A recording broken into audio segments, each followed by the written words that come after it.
ao anatin'izay sehatra sosialy izay ihany isan'ireo hetsika ao anatin'ilay antsoina hoe camp des jeunes ny fanarenana ny efitrano fianarana eo anivon'ny EPP Ambohipo ireo malala-tanana moa no hiara isala amin'ny fanarenana izany.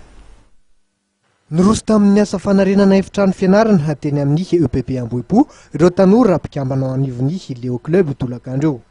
Niara-misala nanatotosa izany asa soa izany tokoa ireo mpikambana Leo Club avy amin'ny Nosy Maurice, Mayotte ary mazava ho azy ireo malagasy avy any amin'ny faritra sy ny renivohitra.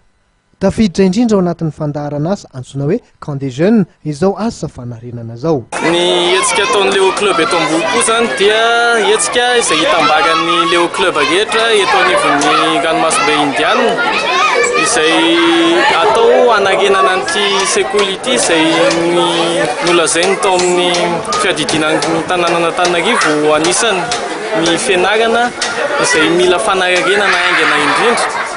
Ka izay mahatonga anay nisafidy ny anarana izay arak'izay vitanay ity sekoly ity. Itoy mandritry ny herinandro zao asa soa ataon'ny Leo Club zao. Tafiditra ihany koa ao anatin'ny fandalovan'ny gouverneur eto Madagasikara izay hamonjy fivoriam-be layonisme ity hetsika ity ary voasokajy ao anatin'ny sehatry ny tanora sy ny fanambiana.